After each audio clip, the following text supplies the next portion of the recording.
여러분 안녕하십니까? 정격기사 정창준입니다. 국회에선 쟁점 법안 처리가 이어지고 있습니다.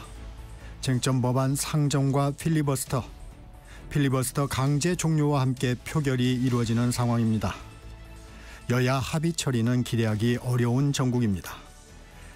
민주당에선 국민의힘과 기업이 우려하는 노란봉투법 상법 처리를 앞두고 경영계에서 요구해온 배임죄 완화 카드를 꺼냈습니다.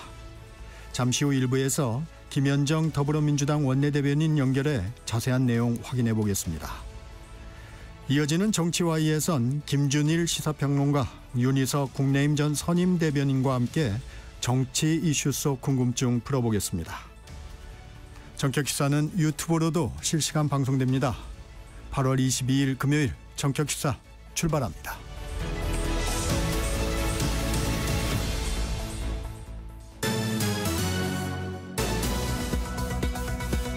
뉴스브리핑 시작합니다. KBS 허효진 기자 함께합니다. 안녕하세요. 안녕하세요. 내일 이재명 대통령 한일 정상회담을 위해 일본으로 떠나죠? 네, 이 대통령 내일 아침에 일본으로 출국합니다.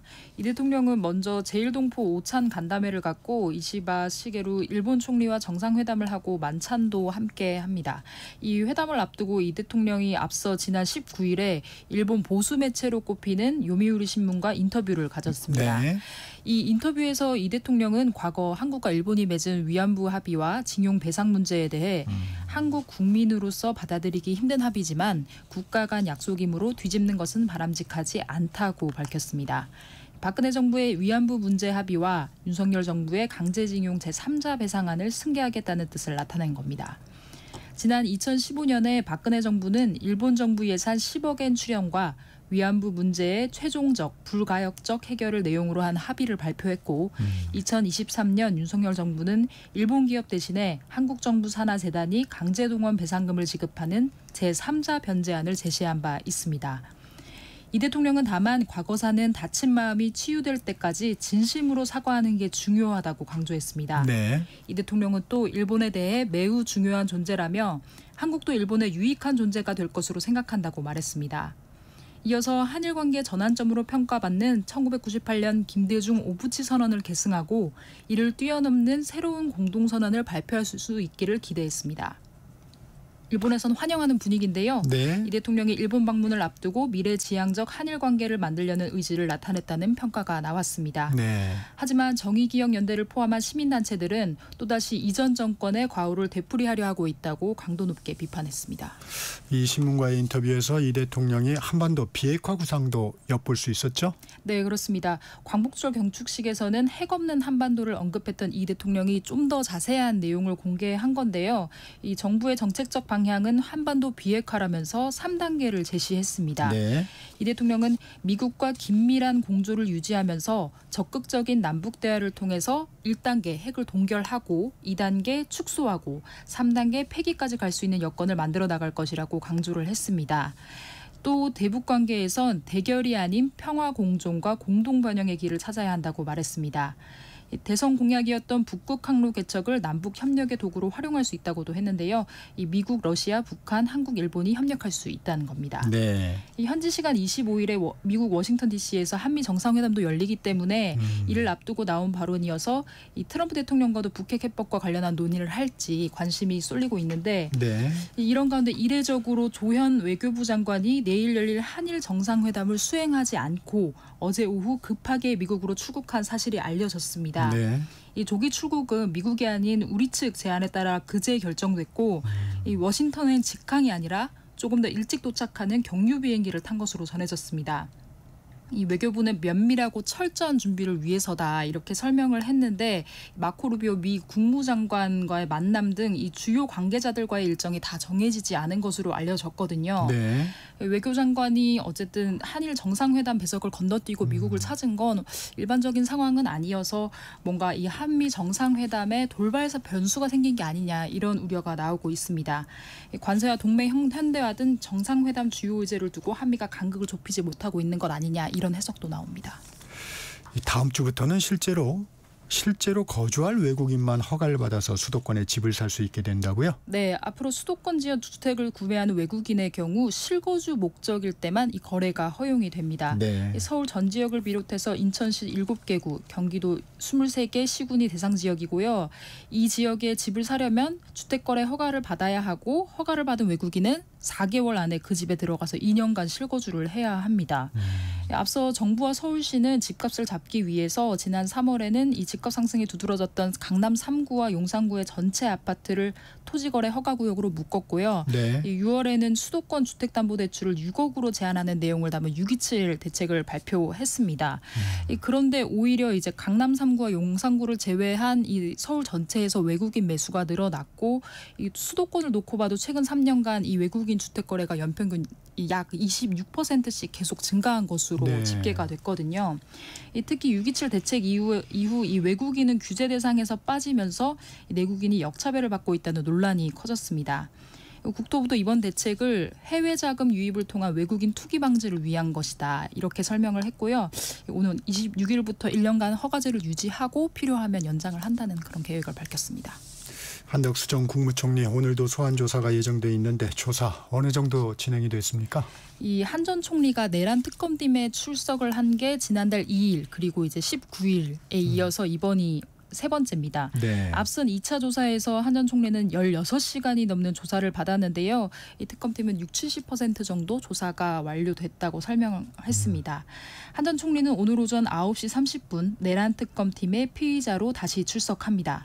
한 전 총리는 12.3 비상계엄 선포 당시에 이 윤석열 전 대통령으로부터 계엄 선포문을 받은 기억이 없다는 입장을 고수해 왔는데요. 네. 이 19일 2차 조사에서는 기존 진술을 번복하고 윤 전 대통령으로부터 계엄 선포문을 받았다는 취지로 진술한 것으로 알려졌습니다.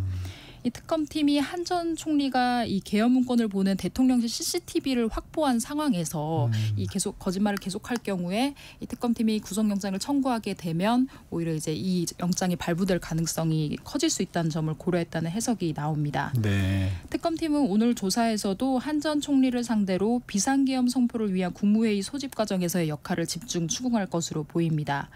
또 한 전 총리가 계엄 당일 밤 추경호 전 국민의힘 원내대표와 통화하면서 이 국회 계엄 해제 의결을 방해에 관여했다는 의혹도 조사할 방침인데요. 네. 이와 관련해서 특검팀은 어제 계엄 당시 상황이 담긴 CCTV 등을 확보하기 위해 국회 사무처를 압수수색했습니다.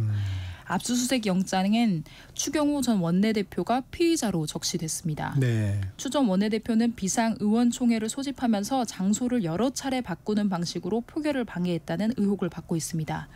특검팀은 오늘 조사를 마치고 한 전 총리에 대한 구속영장 청구 여부를 결정할 전망입니다.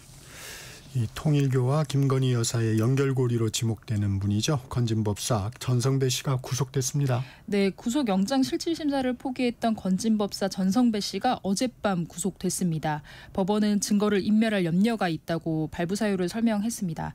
전 씨는 이제 자신 때문에 여러 사람들이 고초를 겪는 상황을 견딜 수 없다면서 이제 영장 심사에 출석하지 않았는데요. 그래서 이제 심사가 서면 심리로만 진행이 됐는데 전 씨가 일부 사실관계와 다른 진술을 한 점 등을 중요하게 판단한 것으로 보입니다. 전 씨는 통일교 전 세계본부장 윤모 씨로부터 통일교 현안 청탁과 함께 고가 목걸이와 가방 등을 받아서 김 여사 측에 전달한 혐의를 받고 있는데요.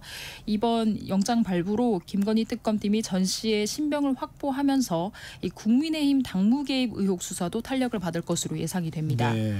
전 씨는 통일교와 이 정계 사이에서도 연결고리로도 역할했다는 의혹이 있습니다. 국민의힘의 통일교원들을 대거 가입시켜서 2023년 국민의힘 당대표 경선 과정에 개입하려 했다는 내용입니다. 특검팀은 이런 의혹을 규명하기 위해서 국민의힘 당원 명부에 대한 압수수색 영장을 발부받고 실제로 2차례에 걸쳐서 압수수색을 시도했는데요. 국민의힘 의원들의 저항으로 집행을 하진 못했습니다. 이 김건희 특검팀은 이와 별도로 김건희 여사에게 내일 오전 10시에 이제 다시 출석해 조사를 받으라고 통보를 했습니다. 네. 이 구속 후 네 번째 소환 조사인데 김 여사는 구속 이후로는 계속 진술 거부권을 행사하고 있습니다. EBS법 개정안 국회 본회의 상정에 반발해서 국민의힘이 신청한 무제한 토론이 오늘 오전에 종결되죠? 네, 이 무제한 토론이 필리버스터가 시작하고 24시간이 지나면 이 필리버스터를 종결하는 표결을 진행할 수 있으니까요. 네. 이 오늘 오전 10시 40분쯤이면 이 필리버스터가 마무리가 될 것으로 전망이 되고 있습니다. 국민의힘은 앞서 어제 오전에 이른바 방송 3법 가운데 마지막에 해당하는 EBS법 개정안이 EBS를 정권과 노조의 전리품으로 만들기 위한 거라고 반발하면서 법안 처리를 막기 위해 무제한 토론에 돌입했습니다. 네. 이 개정안은 이사회 이사 숫자를 현행 9명에서 13명으로 늘리고 추천 주체를 다양화하는 내용이 담겨 있습니다. 이 민주당은 어제 국민의힘이 무제한 토론을 신청한 직후에 토론 종결 동의를 국회의장에게 냈거든요. 네. 이 국회법에 따르면 무제한 토론은 시작 24시간이 지나면 이제 제적의원 5분의 3 이상의 찬성을 얻으면 이 즉시 종결이 됩니다. 네. 이후 이제 이 무제한 토론 대상이 된 안건은 지체 없이 표결을 해야 하는데요. 이에 따라서 EBS법 개정안도 오늘 국회 문턱을 넘을 것으로 예상됩니다. 이렇게 되면 여당이 추진하는 KBS, MBC, EBS와 관련한 방송 3법 입법은 모두 마무리가 됩니다. 오늘은 이제 국민의힘 그 당대표와 최고위원 뽑는 전당대회가 열리기 때문에 네. 이 EBS법 외에는 이제 다른 법안은 처리하지 않게 되거든요. 그래서 내일과 모레 이제 노란봉투법과 2차 상법 개정안이 그때 돼서 이제 처리가 될 것으로 전망이 되고 있습니다. 네, 여기까지 듣겠습니다. 지금까지 KBS 허효진 기자였습니다. 고맙습니다. 감사합니다. 전격시사 듣고 계신 지금 시각 7시 31분입니다. 날씨와 교통정보 이어집니다. 전격시사 날씨 정보입니다. 오늘도 폭염이 이어지겠습니다. 지난 밤 사이 도심과 해안을 중심으로 열대야가 나타났고요. 한낮에는 대구와 포항 36도, 강릉 대전 35도, 서울 광주 제주 부산 33도까지 오르며 어제만큼 덥겠습니다. 오늘 전국이 대체로 맑겠지만 대기가 불안정해서 남부지방과 제주도를 중심으로 소나기가 오는 곳이 있겠습니다. 예상 강수량은 5에서 60mm로 일부 지역에는 벼락과 돌풍을 동반해 강한 소나기가 쏟아질 수 있겠습니다. 주말과 휴일에도 전국에 구름이 많이 끼는 가운데 곳곳에 소나기가 내리겠고요. 기온은 오늘과 비슷해서 폭염과 열대야가 이어지겠습니다. 현재 서울의 기온은 26.7도입니다. 날씨 정보 송소진입니다. 이어서 이 시각 교통 상황을 KBS 교통정보센터 이현 씨가 전해드립니다. 네, 금요일 출근길입니다. 어제 그제보다 여유있게 시작하고 있는데요. 사고를 항상 주의하셔야겠습니다. 중부 내륙지선 창원 쪽이고요. 달성 1터널에서 승용차 관련 사고를 처리하고 있습니다. 2km 구간 정체입니다. 같은 방향 옥포 분기점 부근에서는 출근 정체 이어지고 있습니다. 수도권 상황 볼게요. 수도권 제일순환고속도로 구리에서 판교 쪽입니다. 남양주에서 토평 쪽으로 속도가 떨어지고 있습니다. 서안암 부근에서는 사고를 처리 중이라 광암터널 부근부터 여파를 받고 있습니다. 한편 서울시내 올림픽대로 공항 쪽입니다. 잠실 부근 4차로에서 녹지 작업이 진행되고 있습니다. 올림픽대교부터 속도가 떨어지는데요. 작업 구간 지나서도 한강대교까지는 어렵다고 보셔야겠습니다. KBS 교통정보센터였습니다.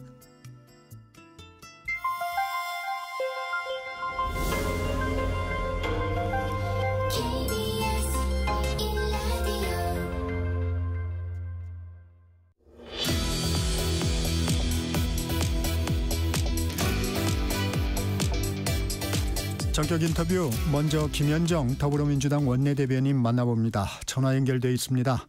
대변인 나와 계시죠? 네, 반갑습니다. 김현정입니다.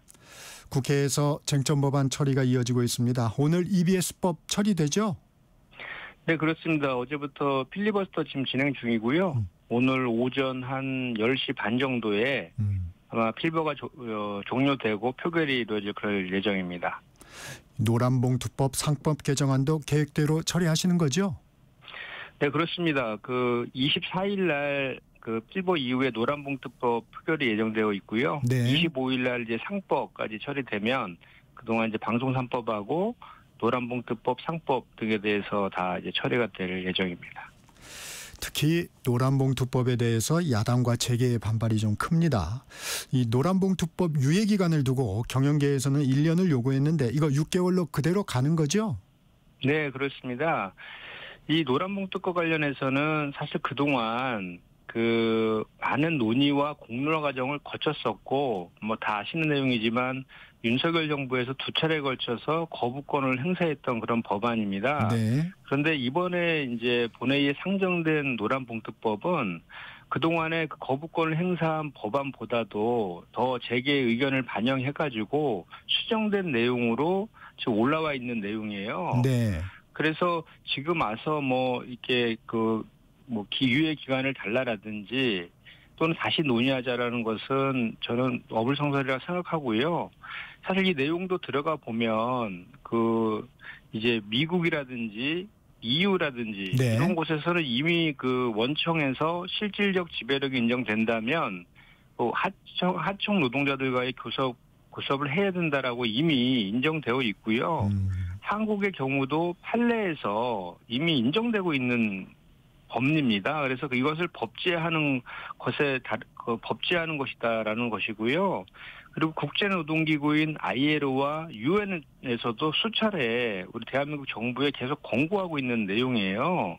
그래서 일단은 재계의 의견도 이제 반영한 수정안이기도 하고 또 그 내용들이 실질적으로 들어가 보면 그러니까 기업의 입장뿐만 아니라 노동자의 입장도 있는 것 아닙니까? 네. 그 양쪽의 입장을 다 수렴을 해서 적어도 국제 기준에는 맞춰서 가야 된다라는 차원에서 저희가 입법을 하게 된 것이다. 그래서 기업과 그 노동자를 너무 갈라치게 하는 방식보다는 기업과 노동자가 함께 잘 사는 그런 대한민국을 만들자라는 법이다. 이렇게 좀 이해해 주셨으면 좋겠습니다. 그래서 여권에서 계속 주장하는 게 글로벌 표준이라는 얘기를 하고 있는 거군요. 네, 그렇습니다. ILO가 국제노동기구 아닙니까? 네. UN도 그렇고요. 그리고 미국과 EU에서도 다 기본적으로 이런 내용들이 다 지금 규정되어 있고 시행되고 있는 내용들입니다. 이 고용부에서 혼란을 방지하기 위해서 1년 유예를 요청했다는 언론 보도가 있던데 이건 사실인가요? 아마도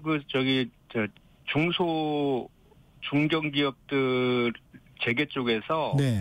아마 그런 요구를 아마 했던 것 같아요. 네. 근데 지금 이번 법안은 이제 유예 기간이 6개월이거든요. 네. 부칙에 이제 시행 후 6개월 이후에 이제 시행한다고 되어 있기 때문에 그것을 6개월을 1년으로 이렇게 한다 해서 특별히 바뀔 이유도 없고요. 그리고 지금 우리가 좀 전에도 말씀드렸지만 노조법 2조와 3조를 개정하는 것인데 이미 그 과정에서 가장 재계에서 우려했던 손배 개별화 조항 같은 경우에도 처음에 거부권 행사됐을 당시에는 그 조항이 있었거든요. 있었는데 이번에는 그 조항을 없애고 부지행정 연대 책임을 그대로 살려두고 다만 파업에 참여한 정도만큼 책임지는 그런 내용으로 수정한 내용입니다. 아시겠지만 우리가 연대보증제도도 폐지한 지 오래되었잖아요. 네. 자기가 그 파업에 가담한 정도만큼의 책임을 지겠다는 것은 당연한 법 논리 아니겠습니까? 민주당에서 경제형벌 민사책임 합리화 특별위원회 이것을 출범시켜서 기업의 배임죄 완화 등 경제형벌 완화를 검토하겠다 이렇게 밝혔습니다. 어떻게 추진하겠다는 건가요? 네, 일단 당에서 경제형벌 완화 관련된 TF를 만들어서 네. 이제 저희가 가동할 예정인데 이것도 마찬가지로 재계의 의견을 저희가 이제 반영하는 거예요. 네, 꾸준히 요구해 왔죠. 예, 그동안 재계에서 저도 코스피 5천 특위위원이기도 한데 네. 상법 개정하는 과정에서도 또 노란봉투법 개정하는 과정에서도 재계의 의견들을 많이 들어왔습니다. 네. 그때 재계에서는 상법 개정에 대해서는 동의하면서도 또 이제 우려되는 지점이 그 배임죄라든지 형법상의 특별 배임죄라든지 또는 형법상의 배임죄들이 남용되는 것에 대한 우려를 많이 말씀하셨어요. 네. 그래서 이와 관련해서 그 경제 형벌과 관련된 그 완화 할 수 있는 것들이 무엇인지 좀 찾아봐서 기업의 의견을 좀 반영하고 대신에 이제 배임죄라는 것은 그 형사벌 아닙니까? 네. 그 형사벌을 완화하는 대신에 또 그만큼 그 법이 실효적이 되려라고 하면 뭔가 위법행위를 했을 때의 페널티 같은 건 또 있어야 되는 거 아니에요? 그렇죠. 그래서 경제 형벌을 완화하는 대신에 또 민사 책임을 좀 강화해서 이렇게 보완하는 방식으로 그 TF가 아마 가동될 그런 예정이 있고 이와 관련된 것은 이미 이재명 대통령께서 한번 재계와의 만남에서 한번 언급한 것도 있고 대통령실도 아마 이 관련된 이제 그 조직이 만들어지지 않았습니까? 그래서 그 당에서도 그에 맞춰서 당정 협의 통해서 시도적으로 하기 위해서 TF를 가동하는 것이다 이렇게 보시면 될 것 같습니다. 그러면 입법화도 이루어지는 거죠? 네, 그렇습니다. 당연히 입법이 이제 뒤따라야 될 것입니다. 네, 김용범 대통령실 정책실장 노란봉투법과 상법 개정안에 대해서 우려가 과장됐다. 문제 생기면 그때 법을 개정하면 된다는 입장을 밝혔는데 야당에선 국정 운영이 애들 소꿉장난이냐며 비난했습니다. 이 발언은 어떻게 들으셨습니까? 진짜 어불성설이죠. 정말 무책임한 거는 야당이라고 생각합니다. 그동안 이게 얼마나 오랜 기간 동안에 논의돼 왔습니까? 그 과정 속에서 그 야당의 대안이라든지 의견은 제시하지 않고 무조건 반대를 위한 반대에 발목 잡기 이런 거로 일관해 왔지 않습니까? 이와 관련해서 충분히 아까도 제가 말씀드렸지만 그 재계와 노동계 의견도 수렴해서 만든 아니고 기본적으로 국제 기준에 맞추려고 하는 내용이거든요. 네. 그래서 이 내용을 실제로 들어가 보면 이게 자꾸 무슨 그 원청과 하청 노동자들 간에 마치 큰 이 법이 통과되면 파업이 막 조장되고 막 이렇게 될 것처럼 그렇게 네. 막 이거를 확대해서 이렇게 공포감을 조성하는데 실제로 이 내용을 들여다 보면 이게 그 원하청 간에 그 노사의 상생과 생산성 향상으로 이어질 것이다. 그래서 이런 그 우려들은 좀 과장됐다라는 차원에서 김용범 그 정책실장이 얘기하신 것 같고요. 정말 그 선진국 같은 경우 우리 대한민국이 세계 10대 강국이지만 정말 노동 후진국이라는 오명 속에 살고 있습니다. 장시간 저임금 구조에서. 그런데 이제는 산업화 시대를 넘어서 민주화 시대까지 와 있는 상황이면 그 국가의 부에 상응하는 노동권도 보장이 되어야지 그것이 국가의 표준 아니겠습니까? 그래서 이런 것들을 이런 조건들을 갖췄을 때 진짜로 기업이 더 성장할 수 있다. 그런 차원을 뒷받침하는 성장을 위한 법이다라고 이제 그 정책실장은 얘기하고 있는 것인데 네. 그래서 이거를 뭐 반대하려면 반대의 논리로 이렇게 얘기를 하니까 아마도 이렇게 얘기를 한 것 같습니다. 다른 정책 현안도 좀 살펴보겠습니다. 부동산 대책 9월 초에 나올 것으로 지금 예상이 되는데 김용범 정책실장이 시장 안정과 주거복지가 목표라면 수단이 제약돼서는 안 된다며 세금 카드도 쓸 수 있음을 시사했습니다. 9월 대책에는 혹시 세제가 포함될까요? 아니 뭐 아직 구체적인 방안이 나온 것은 아니기 때문에 네. 그 내용 정책의 방향성이나 뭐 이런 것들은 아직 뭐 말씀드리긴 좀 이른 측면이 있고요. 네. 그 정책실장의 이 발언은 아마도 집값 잡기에 대한 강력한 의지를 좀 드러낸 것이다라고 생각합니다. 상황이 악화되면 할 수 있는 건 할 수 있다. 뭐 이런 차원이라는 거죠. 그렇죠. 이제 집값 잡기에 대한 의지를 드러낸 것이라고 보고 이제 그 아마도 향후에 이제 주택 공급 대책 발표할 예정 아닙니까? 네. 그 내용과 더불어서 세제 개편안이 거기에 포함될지의 여부는 아마도 부동산 시장이 앞으로 어떻게 될 것인가에 대한 그런 동향에 전 달려 있다라고 보고요. 이재명 대통령께서는 이제 그 세금을 활용해서 집값을 잡는 그런 상황까지 이르지 않았으면 좋겠다라는 말씀을 하셨었잖아요. 네. 그것도 뭐 분명한 사실이고 그래서 김용범 수석은 다만 이제 그 수단이 뭐 절대적인 것이 될 수는 없다. 그래서 부동산 시장에 따라서 좀 유연성 있게 가야 되지 않느냐 그런 차원에서 말씀하신 것 같습니다. 이 정부가 외국인 부동산 투기에 제동을 걸었습니다. 정부 지정 지역에서 실거주하지 않으면 주택을 사지 못하게 되는데 이 외국인 매매 허가제 이 효과 있을까요? 어떻게 보세요? 그동안 이제 외국인 매매 허가제와 관련해서 국내와의 그 형평성 문제 등으로 인해서 비판하는 목소리들이 있었잖아요. 네. 그것을 바로잡기 위한 그 조치라고 생각하는데 일단 시행해 보면 시행을 해보면 일단 그 효과가 있는지에 대해서 검증이 될 것이다라고 생각하고 일단 기본적으로 효과는 있을 것이다라고 생각합니다. 세제 개편안 어떻게 논의되고 있습니까? 주식 양도세 기준과 관련해서 당정 간 논의 진척된 게 있나요? 지난번 고위당정 협의에서 당에서 이제 그 대통령실의 의견을 전달한 이후에 네. 이제 50억으로 다시 이제 환원시키는 내용으로 이제 의견을 전달한 이후에 시장 반응을 좀 지켜보면서 판단하자 이렇게 되어 있는 상황입니다. 지금 네. 현재.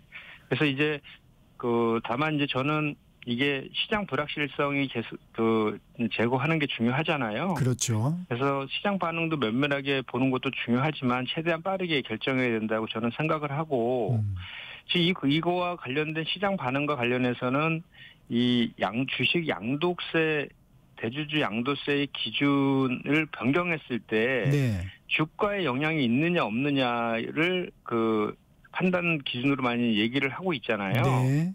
근데 저는 그 양도세 기준 변경 당시에 그 주가만 볼 것이 아니라 그 당장의 주가보다는 그 흐름을 좀 봐야 된다. 저는 네. 그런 생각이거든요. 네. 그리고 분명한 것은 연말에 매도 물량이 출회돼서 주가가 하락하고 있다는 것은 이미 확인된 사실 아닙니까? 네. 그런데 이제 저희가 2010년도에 저희 코스피가 주가가 2,000이었어요. 네. 미국의 나스닥도 그 당시 2010년도에 똑같은 2,000포인트였거든요. 근데 지금은 우리나라는 3,100에 머물러서 1.5배 상승했지만 나스닥은 21,000포인트가 넘어갔거든요. 그러니까 10배 이상 상승하고 있는 거 아닙니까?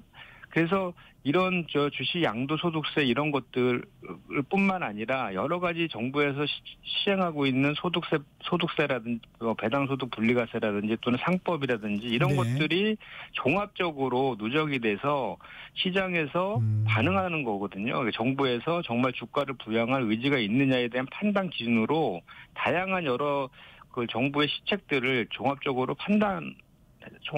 봐서 판단하는 그런 시장이 반응하는 것이기 때문에 지금 현재 이재명 정부에서는 코스피 5,000을 공약하지 않았습니까? 네. 그래서 세제 개편도 그런 방향성 차원에서 봐야 된다. 저는 그렇게 생각합니다. 정부가 숙고를 길게 하는 이유는 뭘까요? 강에서는 좀 빠르게 좀 지금 말씀하신 것처럼 개미 투자자들이 지금 많이 기다리고 있으니까 빠르게 좀 결정했으면 좋겠다는 의견이신데 어떻게 보세요? 일단은 여러 가지 의견이 있는 것이죠. 예를 들어서 세수가 지금 많이 부족한 상태이기 때문에 그 세수를 좀 확보해야 된다라는 주장도 있을 수 있고 또 이제 10억이 대주주냐에 대한 논란은 있지만 어쨌든 그 부자 감세에 대한 그런 우려도 좀 있는 것 같고요. 네. 어쨌든 그럼에도 불구하고 지금 현재 정책은 이제 우선순위가 중요하잖아요. 네. 저희가 목표를 코스피 5,000으로 잡았다고 하면 그 목표에 맞는 우선순위를 쓰는 것이 그 시장에 제대로 반응한 것 아닌가 저는 그렇게 생각합니다. 이 배당소득 분리과세 얘기도 주셨는데 이 정부 세제 개편안에 시장에선 긍정적으로 좀 평가하면서도 실망하는 분위기도 있습니다. 김 의원께서 소득세법 일부 개정 법률안을 대표 발의하셨던데 어떤 내용인가요?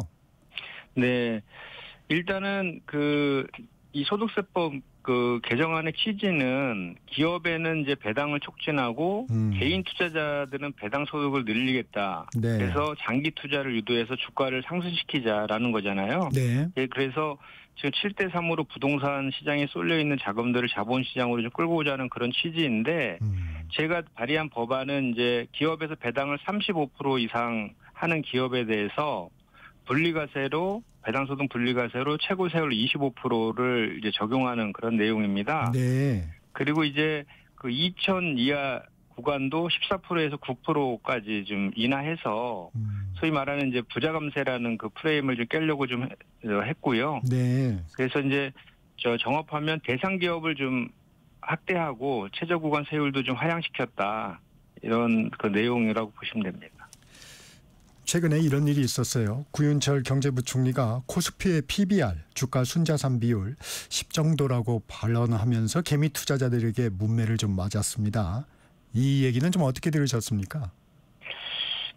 현안 질의 과정에서 아마 주가 수익 비율, 그러니까 PER이라고 하죠. 네. PER이 지금 현재 10 초반 정도거든요. 그래서 이와 아마 착각하신 것 같아요. PBR은 주가 순자산 비율인데 네. 현재 우리나라는 이제 1 정도 되거든요. 1. 네. 그런데 이제 사실 이거에 대한 이제 PBR 같은 경우는 이제 기업의 장부 가치가 주가로 제대로 반영되었느냐. 그렇죠. 예, 그래서 그런 거를 판단하는 이제 기준인데 사실 저희가 이제 PBR이 상당히 낮습니다. 그래서 코리아 디스카운트의 얘기가 이제 주가 수익 PBR로 많이 이제 그 얘기를 하고 있는데 신흥국 지수 그 평균이 1.8이거든요. 네. 그래서 여기서 핵심은 이제 이러한 PBR을 최소한 신흥국 지수 평균 이상으로는 가져가야 되는 거 아니냐. 그러기 위해서는 코리아 디스카운트를 해소해야 되는 것 아니냐. 그렇게 해야지 주가 우리가 목표하는 5천을 달성할 수 있는 것 아니냐라는 것이 사실 그 질의하는 과정의 핵심이었는데 그 과정에서 아마 약간 착각하신 것 같아요. 네. 네. 본질은 이제 그 소득세, 배당소득 분리가세라든지 또는 상법 개정, 자사주 소각 의무화라든지 또는 MSCI의 선진국 지수 편입이라든지 뭐 이런 것들이 필요하다라는 것이 본질이라고 보시면 될 것 같습니다. 이 검찰개혁 로드맵 대통령과 여당 지도부와의 만찬회동에서 교통정리가 된 분위기입니다. 9월 25일 본회의에서 정부조직법 처리 시한을 좀 못 막았는데 이건 어떤 의미로 좀 받아들여야 될까요? 일단은 2단계로 가려는 것이 이제 당정 간에 이제 합의된 내용 같습니다. 그러니까 9월 25일날 본회의가 예정되어 있어서 9월 중에 이제 수사와 기소 분리 원칙을 담은 정보조직법을 개정을 하고 이제 또 그 이후에 이제 좀 더 많은 수기와 공론화 과정을 거쳐서 공수처법이라든지 공소청법이라든지 국가수사위, 국수위법이라든지 등 검찰 사법의 세부 내용들을 지금 만들어 가자 이렇게 지금 합의가 된 것 같고요. 9월 달에 본회의가 25일날 잡혀 있어서 그때 이제 처리될 가능성이 높다 이 말씀입니다. 의지의 표현인가요? 9월 25일이니까 9월 중에 처리하기로 했으니까요. 네. 이미 그 검찰 개혁 법안에 대한 얼개들은 나와 있지 않습니까? 네. 수사와 기소를 분리한다는 대원칙은 이미 확정되어 있기 때문에 그 정도 내용을 정부 조직법에 담는 것은 큰 어려움은 없을 것이다라고 보여집니다. 네. 이 민주당 일각에서 김건희 특검법 개정을 추진하고 있습니다. 김용민, 서영교 의원이 각각 개정안을 발의했던데 이 한창 수사가 진행 중인데 어떤 필요인가요? 일단은 다 아시겠지만 윤석열하고 김건희 씨 그리고 국민의힘도 수사에 협조하지 않고 있잖아요. 그리고 이제 특검은 제한된 이제 시간과 인력 속에서 지금 수사를 해야 되는 거고 그게 이제 두 차례 걸쳐서 연장이 가능한데 그렇더라도 11월 중순경에 다 종료가 되거든요. 그런데 이제 실제로 이제 수사를 하다 보면 거기 수사를 하는 과정에서 인지된 수사도 특검의 수사 범위에 이제 들어가도록 이렇게 되어 있잖아요. 그런데 그 내용들의 범죄들이 계속 이제 막 고무줄 줄기처럼 나오고 있는 그런 상황이지 않습니까?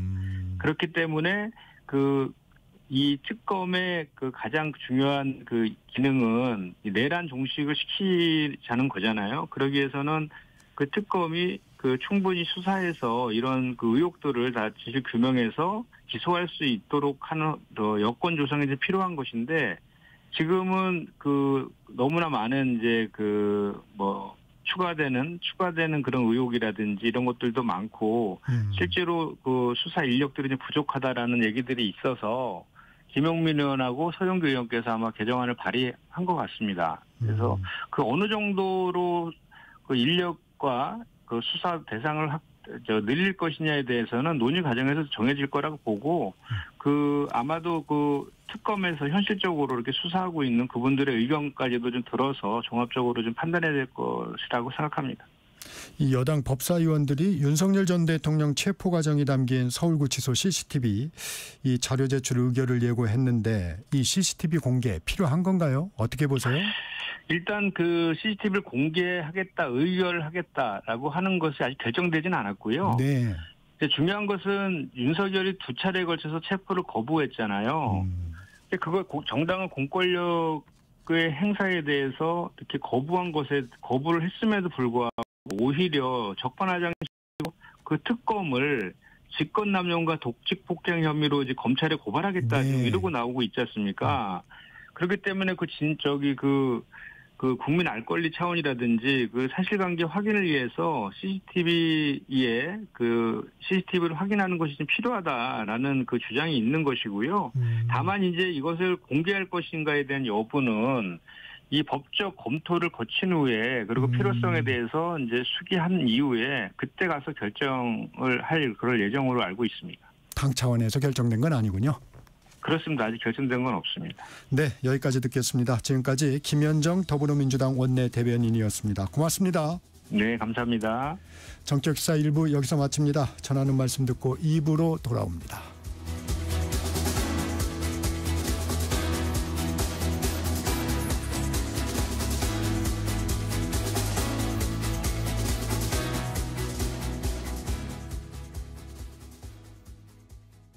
안녕하세요. 서울특별시의회 의장 최호정입니다. 서울의 즐거운 변화, 여러분은 느끼고 계신가요? 기초학력 검사 덕분에 우리 아이 부족한 부분을 보완할 수 있었어요. 도시계획으로 지하 안전까지 미리 챙겨주니까 안심이 되네요. 이 변화의 중심에는 시민의 목소리를 정성껏 듣고 실천하는 111명의 의원들이 있습니다.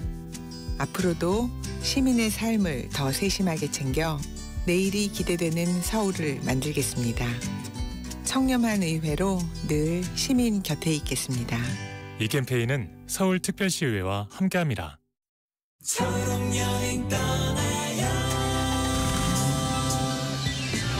올해 희수 씨 가족의 여름 휴가지는 제주도입니다.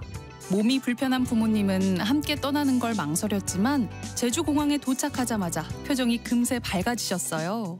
공항 주차장에서 빌린 장애인 편의 제공 차량에는 간식 박스부터 의료용품까지 배려가 가득했습니다.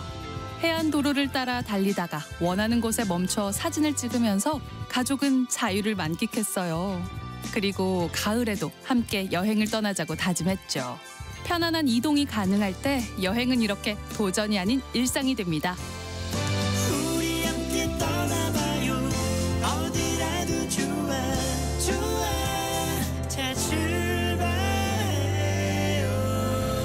KBS 연중 캠페인 초록여행 떠나요는 장애인의 자유로운 여행을 응원하는 기아와 그린라이트가 함께합니다.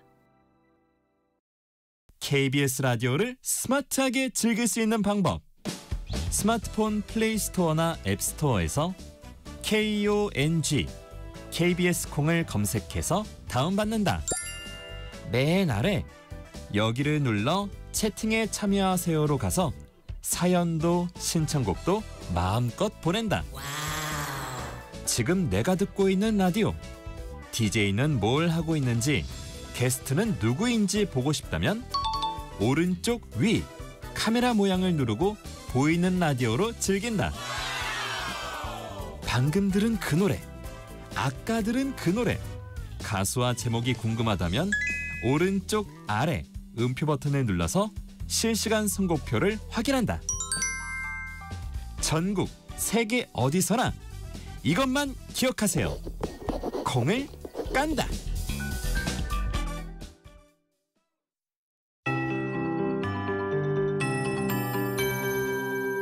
KBS 58분 날씨.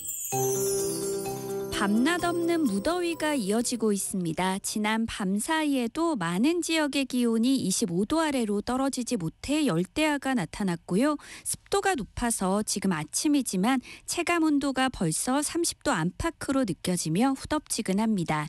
오늘 예상 낮 최고 기온은 대구와 포항 36도, 강릉과 대전 35도, 서울, 광주, 제주, 부산 33도 등으로 어제와 비슷하겠고요. 평년 기온보다 1도에서 8도 정도 높겠습니다.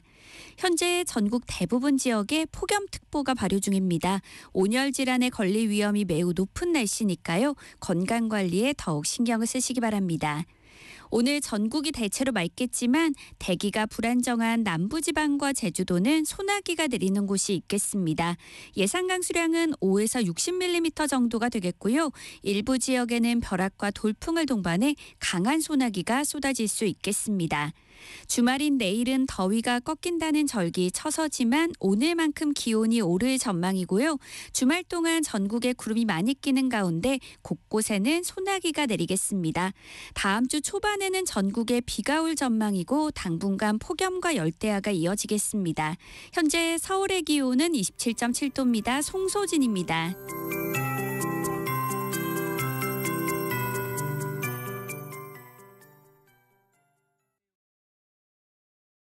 정성을 다하는 국민의 방송 KBS가 8시를 알려드립니다.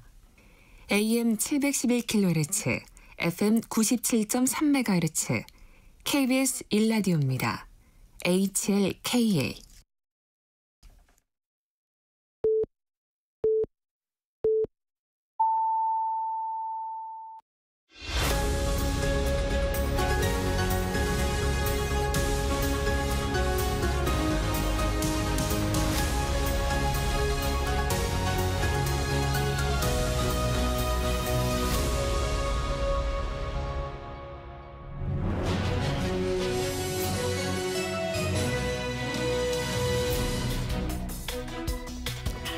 한 주간의 정치 이슈 속 궁금증을 풀어보는 시간입니다. 정치와이, 오늘도 왜라는 질문 해보겠습니다. 김준일 시사평론가, 윤희석 국민의힘 전 선임 대변인 함께합니다. 안녕하세요. 네, 안녕하세요. 여권의 개혁 과제, 검찰개혁부터 좀 살펴보겠습니다.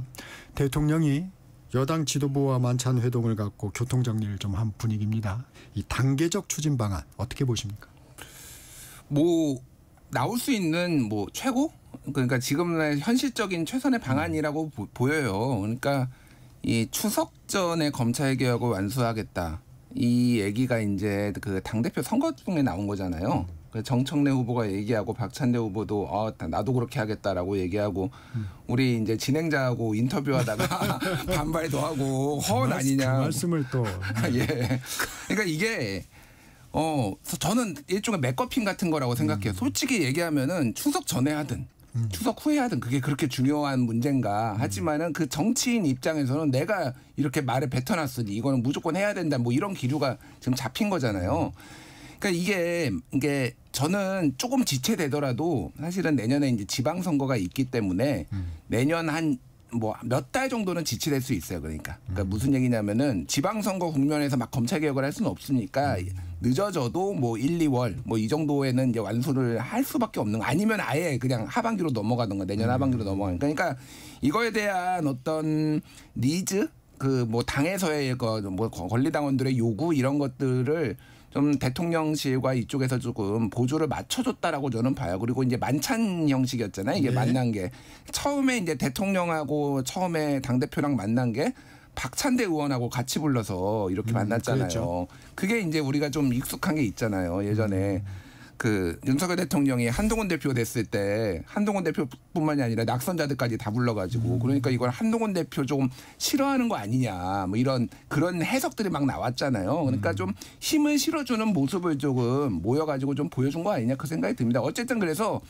법은 그렇게 하고 그러면 후속 입법 과제라든지 아니면은 이제 조율할 거 시행령이 될지 뭐가 될지 이런 거 있잖아요. 그런 것들을 조금 뒤에 하는 방향으로 큰 틀에서 합의를 봤다 이 정도 보면 될 것 같습니다. 윤희석 대변인.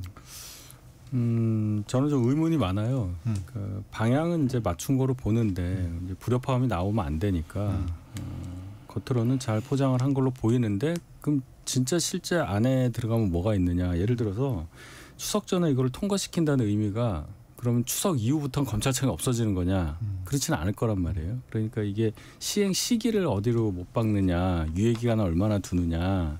이런 것부터 좀 봐야 될 것 같고 법안 내용은 아직 모르니까요.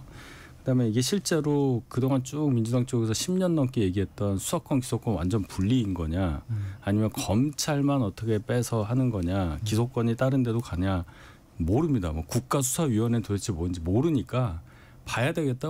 칼자루는 이쪽에 있으니까요. 다만 좀 이 내부 불협화음 같은 것을 좀 막기 위한 그러한 좀 급박한 뭐라고 할까요? 이 마무리 그런 느낌이 들어요. 그 내용을 모르겠다는 거죠. 근데 이제 내용을 좀 보면 이 정청래 대표가 그 공약했던 것처럼 검찰청을 폐지하겠다. 이 뉴스는 추석 전에 전할 수 있을 것 같습니다. 이제 이 서로 합의한 내용들을 보면 왜냐하면 정부조직법에서 검찰청을 빼고 중수청이나 공소청을 넣게 되면 그런데 당초 정청래 대표의 목표는 검찰개혁 4법을 추석 전에 마무리하겠다. 입법을 마무리하겠다였는데 그래서 이게 진짜 힘을 실어준 거냐 아니면 대통령실의 어떤 대통령이 취임 한 달 기자회견에서 그 얘기했잖아요. 얼개를 만들 것 같다. 네. 그러니까 이런 선언적 의미를 주고 실질적인 후속 입법은 지금 뒤로 미룬 건데 대통령실의 페이스대로 가는 건가 맞지 않나 또 이런 해석도 있어요. 어떻게 보십니까? 그러니까 이 형사사법 체계를 이제 바꾸는 거잖아요. 쉽게 얘기하면 이게 굉장히 큰 변화잖아요. 근데 이거를 한 달 만에 하는 게 말이 되냐? 저는 그 생각 솔직히 들어요. 예. 뭐 9월 말쯤에 9월 26일인가 이제 정부 조직 개편안 이제 통과시키겠다라는 거잖아요.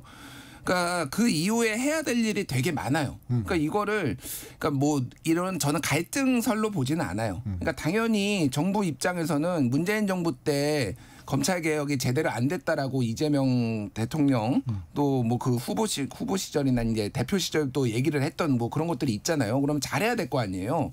그럼 이거 시간이 걸리는 거예요. 그러니까 그리고 지금 핵심적인 쟁점들이 몇 가지가 있는데 예를 들면은 검찰에게 그러면은 이제 보안 수사권을 줄 것이냐, 큰 틀에서 이제 수사지휘권을 남길 것이냐. 해외 같은 경우에도 직접 수사는 안 하더라도 수사지휘권 혹은 보안 수사권이 있는 경우가 많는데 지금 그 민주당 내 강경파들은 아 그것도 안 된다. 그냥 기소만 해라. 그냥 아무것도 하지 말고 공소유지만 해라라는 건데 그게 정말로 국민들의 어떤 피해를 줄이는 데 도움이 될 것인가? 경찰을 어떻게 믿습니까? 저는 경찰도 못 믿어요.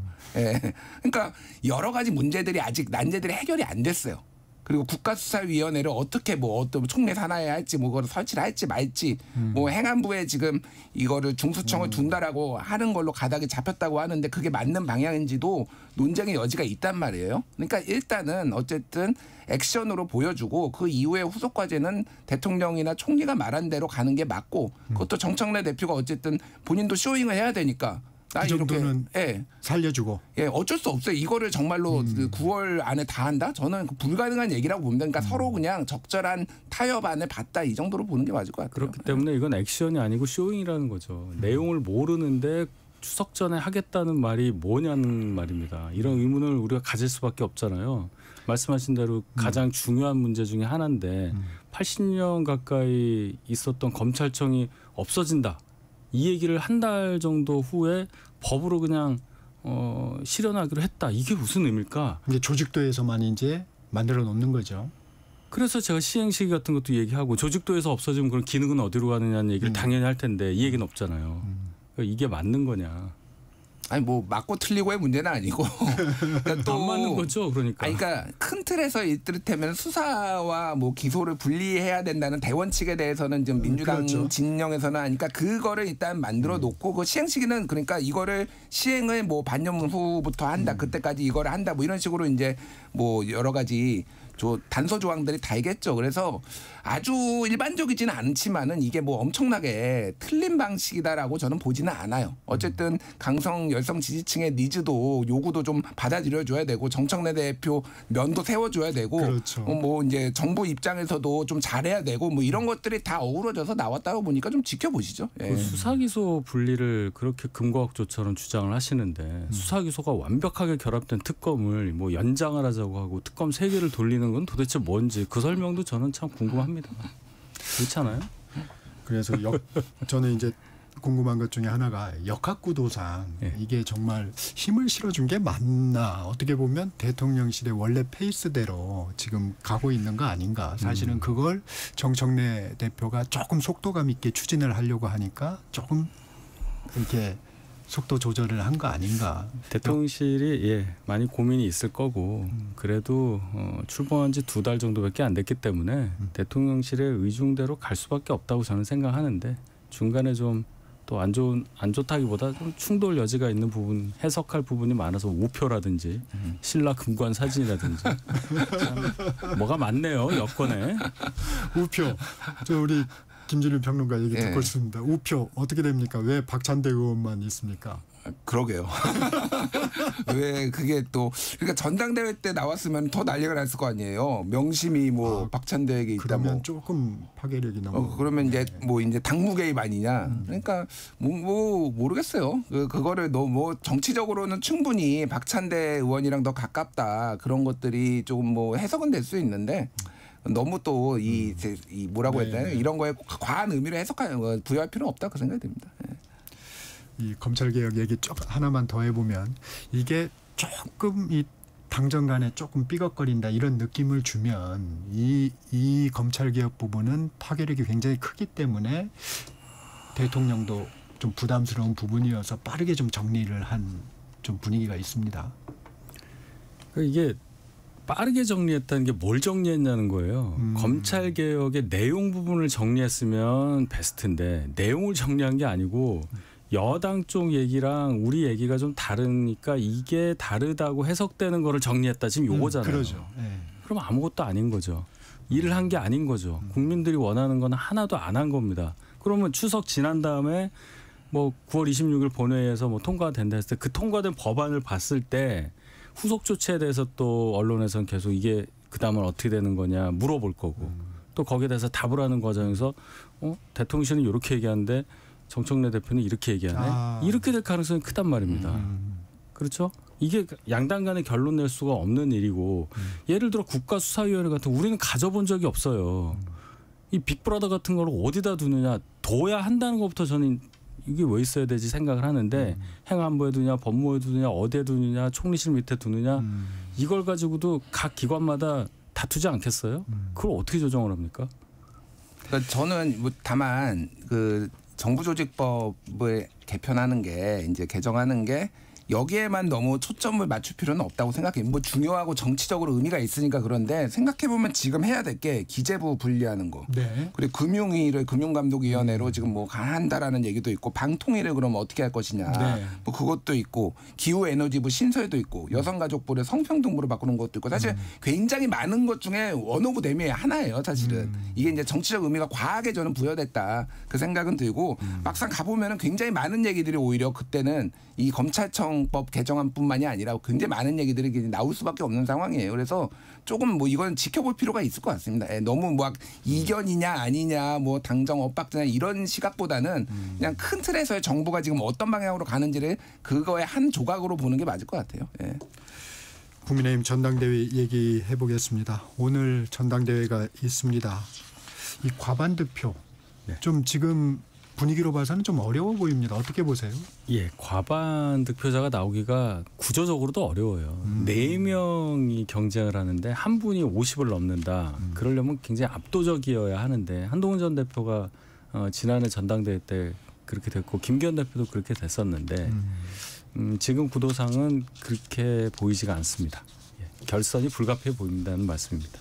어떻게 보세요? 김준일 평론가님. 아니 뭐 말씀하신 대로 사자구도에서는 한 명의 압도적인 후보가 있으면은 그랬죠. 예전에 김기현 대표가 한 55%였나 그때 받았을 때도 사실상 3자구도였거든요. 안철수, 천하람, 김기현 이런 상황이었고 이준석 대표도 뭐 과반을 못 넘었잖아요. 그러니까 뭐 여러 한동훈 대표가 조금 뭐 많이 받은 상황이었고 그래서 과반은 못 넘을 가능성이 높은 것 같고 투표율이 많이 떨어졌어요.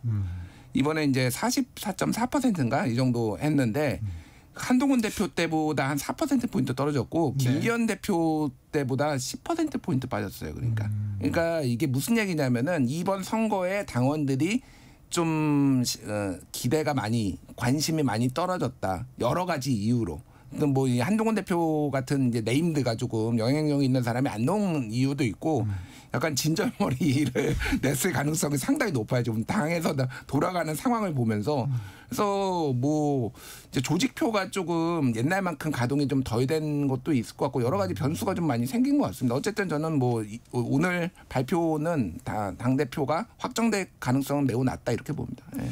이 평론을 하시는 분들이니까 가정을 좀 해보겠습니다. 이 반탄 후보 2명이 결선에 오를 경우에 이 혁신파 단일화하지 않은 안철수 후보 좀 책임론이 불거질까요? 뭐 그럴 가능성도 있겠는데 결과를 봤을 때 단일화해도 안 됐다. 만약 그렇게 나오면 그건 좀 뭐 별로 효용이 없는 지적이 될 수도 있겠는데 결과는 뭐 뚜껑 열어봐야 되겠지만은 기본적으로 흔히 탄핵 찬성, 혁신파라고 할 수 있는 조경태, 안철수 두 후보가 전당대회에서 두드러지기 어려운 태생적 한계가 있어요. 정치 시작을 저희 당에서 안 했다는 겁니다. 그러니까 당원들 입장에서는 특히나 투표에 적극 참여하고 당의 이 일에 굉장히 관심이 많은 전통적 지지자들, 오래 당원 생활을 하셨던 분들 입장에서는 당대표를 뽑는 선거를 딱 생각할 때 이 사람이 우리 당 사람이 맞냐라는 정체성에 대해서 계속 물어보는 경향이 심할 수밖에 없습니다. 근데 뭐 잘 아시다시피 안철수 의원은 여러 당적을 거쳐서 여기까지 온 거고 조경태 의원 6선이지만 3선을 민주당에서 했단 말이에요. 이제 이런 한계가 있기 때문에 두 분이 만약에 단일화를 했다 하더라도 그 시너지 효과가 얼마나 클 거냐. 1+1이 2 가까이 가야 하는데 2가 넘을 수는 없을 거고 별로 그렇게 큰 효과가 있었을까라는 의문이 애초부터 있었어요. 그러니 왜 그런지는 몰라도 안철수 후보는 단일화에 대해서 거의 관심이 없었고 심지어는 나 단일화 안 해도 결선까지 갈 수 있다고 말씀하셨기 때문에 결과를 일단 보겠습니다. 이 얘기 먼저 드리고 질문을 드리겠습니다. 최근 여론조사 엠브레인 퍼블릭, K-스텔 리서치, 코리아 리서치, 한국 리서치가 18일부터 20일까지 18세 이상 남녀 1,001명을 대상으로 실시된 전국 지표조사 MBS에 따르면 당대표에 가장 적합한 인물이 조경태 후보라는 응답이 20%로 가장 높았고 김문수 후보가 14%로 뒤를 이었습니다.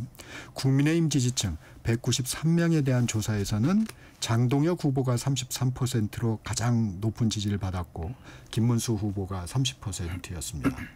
이 반탄 후보 2명이 올라간다면 지금 여론도 조금 이런 여론조사도 나왔는데 그러면 친한동훈계 아니면 혁신파를 지지했던 사람들의 표심 이 어디로 갈까요? 투표 안 하겠죠. 진절머리 난다라고 투표를 결선 투표를 덜 할 가능성 하나가 있고 굳이 둘 중에 한 명을 뽑아야 된다라면은 이제 가정 김문수, 장동혁이라면은 상대적으로 김문수 후보 쪽에 더 많이 갈 것 같아요. 왜냐하면은 장동혁 후보는 일단 전환기라고 손을 잡았다. 그리고 이번에 뭐 밸런스 게임에서 한동훈 전환기 누구 공천 주겠냐고 하니까 지금 전환기 주겠다 이런 얘기도 하고 지금 내부 총질하는 사람들 다 정리하겠다 이 정도 지금 얘기가 나오고 있잖아요. 그럼 그게 뭐 친한계라고 부르든 쇄신파라고 부르든 당내에서 장동혁이 되면 더 난리 나겠는데 당이 이렇게 생각을 할 가능성이 높죠 상대적으로. 그래서 지난번에 이제 대선 후보 할 때 김문수, 한덕수 그러니까 밤에 이제 긴급 당원 여론조사 뭐 밤이 아니라 이제 돌려고 밤에 나왔다라는 거 아니에요 그 결과가. 그때도 소위 말하는 친한계가 김문수를 구해줬다 이런 평가들이 있었어요. 그러니까 이건 아니다 아무리 경쟁 관계였다고 하더라도. 그래서 김문수 후보가 만약에 결선 투표에서 이기면은 한동훈 대표한테 절이라도 좀 해야 되지 않을까요? 제가 보기에는 거의 그런 구도로 지금 갈 것 같아요. 1차에서는 그런데 진짜 장동혁 후보가 1등 하더라도 이상하지 않을 수도 있겠다. 거의 박빙으로 저는 거의 김문수, 장동혁이 표 차이가 안 날 것 같습니다. 지금 상황 보면은. 네.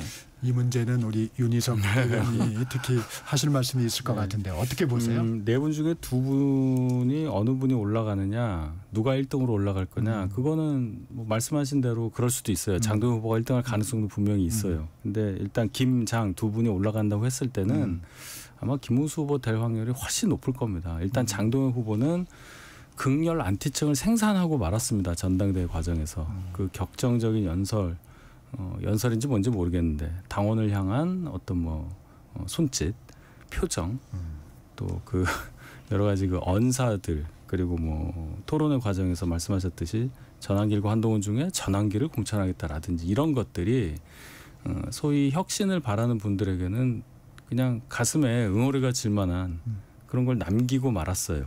그렇기 때문에 아까 결선 투표에서 그분들 진절머리에서 투표 안 할 수도 있다 하는데 아마 더 할 겁니다. 응징 투표 개념을 생각을 해보면 장동혁만은 막아야 되겠다는 의지가 훨씬 클 거예요. 이 상태에서 누굴 되게 하겠다는 것보다 안 되게 하려면 어떻게 하느냐. 그게 훨씬 커요. 의지가.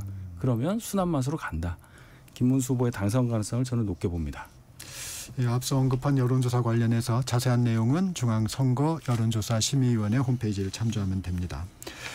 전당대회 이제 마지막으로 좀 이번 전당대회 총평을 좀 해주시면 이 찬탄반탄, 전한길 씨, 윤어게인, 국민의힘 당사 압수수색 뭐 이런 것들이 좀 기억이 나는데 두 분은 좀 전체적으로 이제 총평을 해주시면 좀 어떻습니까?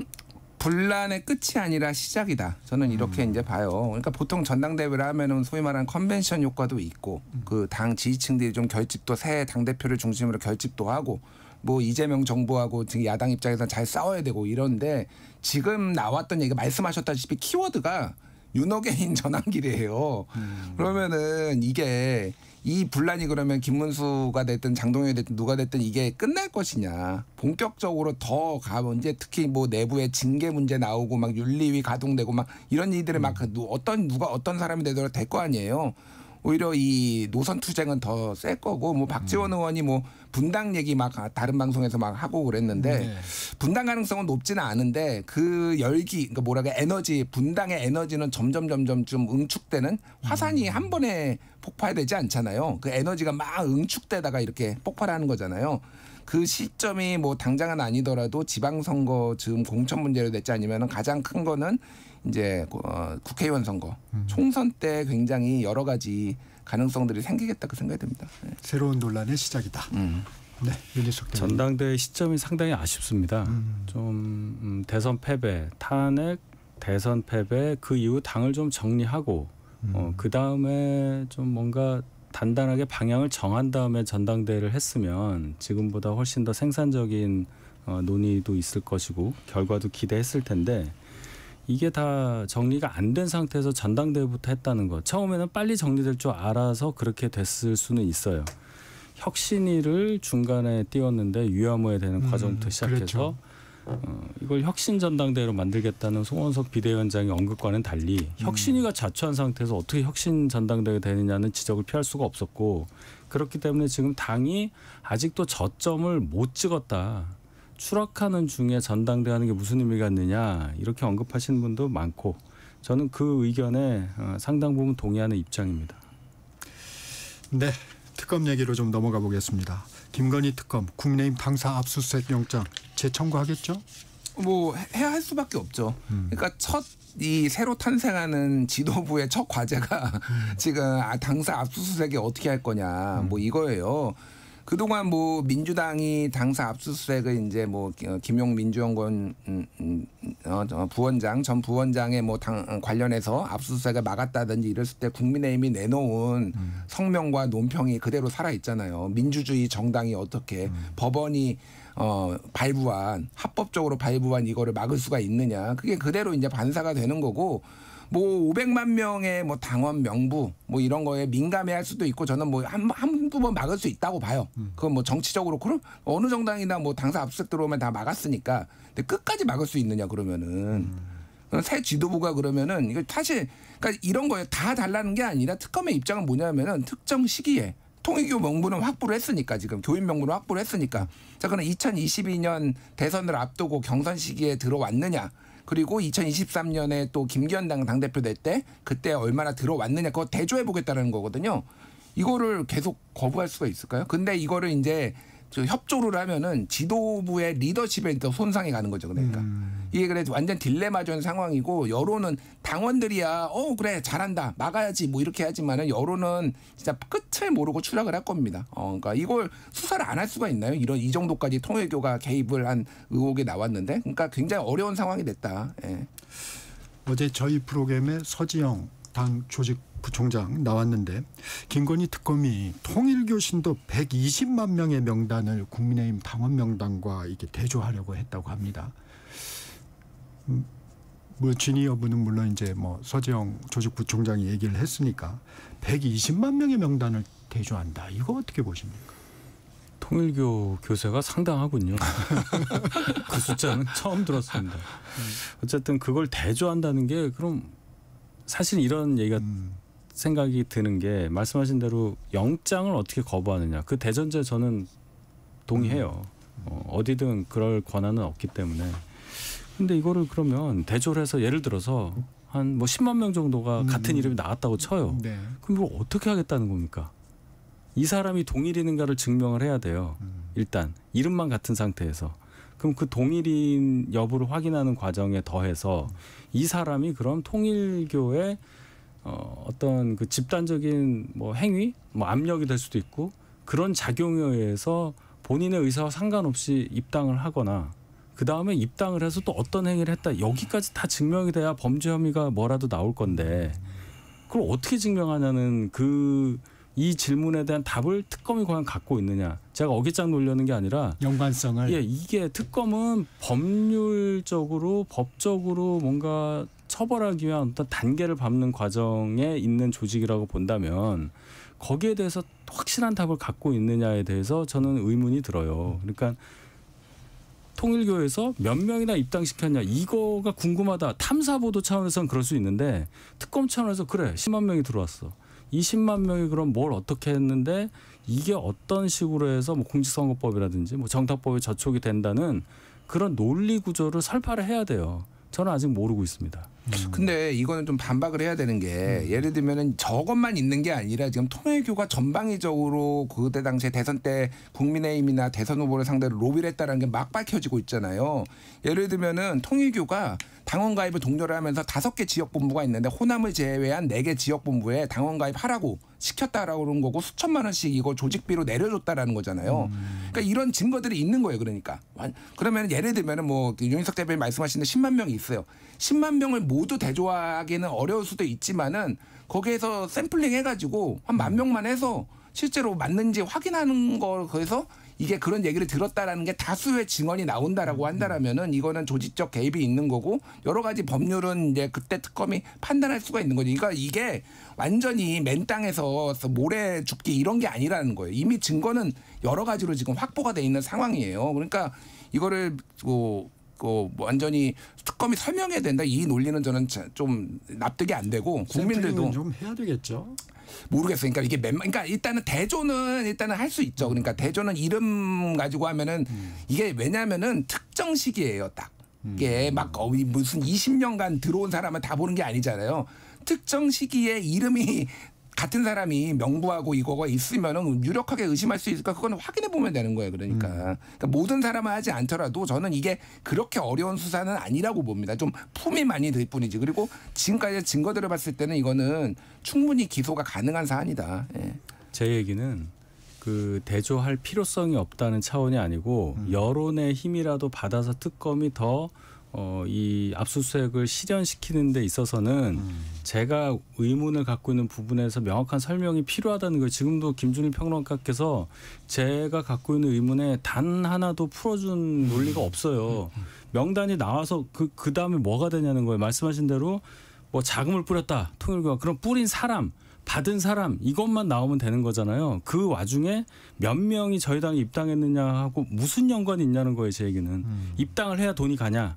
그런 건 아니잖아요. 그러니까 제 말씀은 특검에서 이렇게 당에 들어오는 게 특검이 당을 압수수색하고 당을 정말 어떻게 탈탈 털어서 수사를 합니다라는 의지라든지 방향성 주는 것까지는 알겠는데 이렇게 예민한 당원 명부 압수수색 과정에 있어서 이 저항을 피하기 위해서는 이 저항을 누그러뜨리기 위해서는 조금 더 정교한 논리를 가지고 설득을 해야 된다는 거예요. 이게 나오면 이렇게 되기 때문에 저희가 안 할 수가 없다라든지. 근데 그게 뭔지를 제가 모르겠다는 거예요.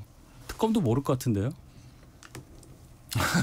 특검은 알겠죠. 그러니까 제가 말한 이런 지금 상황이 글쎄요. 저는 왜 윤희석 대변인이 이해를 못 하시는지 잘 모르겠는데 이해를 못 하신다니까 제가 억지로 시켜드릴 수는 없고. 그러니까 지금 특검의 입장은 어쨌든 명부를 확인을 하면 이 조각이 맞춰진다라는 거예요.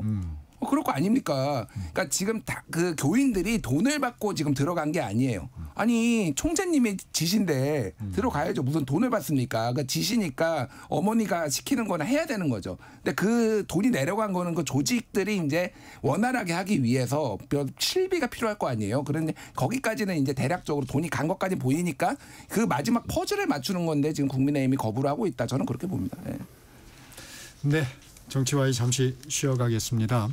전하는 말씀 듣고 3부에서 정치와이 돌아옵니다.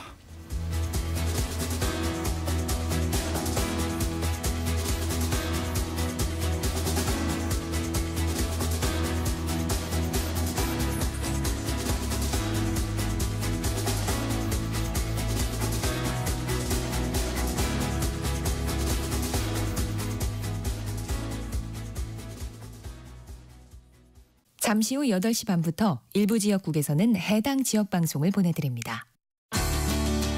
워렌 버핏은 가치 투자, 필립 피셔는 성장주 투자, 피터 린치는 장기 투자. 방법은 달라도 목표는 하나. 성기영의 경제쇼가 성공의 길로 안내합니다. 깊이 있게, 명쾌하게, 지금 이 시대 경제에 관한 모든 것을 알려드립니다. 평일 오후 4시 5분 성기영의 경제쇼와 함께하십시오.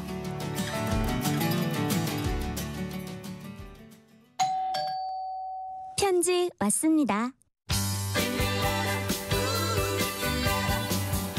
퇴근길 지친 당신에게 힘이 되는 뉴스를 전해드립니다. 매일 저녁 5시 5분 당신과 함께 읽는 세상 이야기 KBS 1라디오 뉴스레터 K. 지금 시각은 8시 30분입니다. KBS.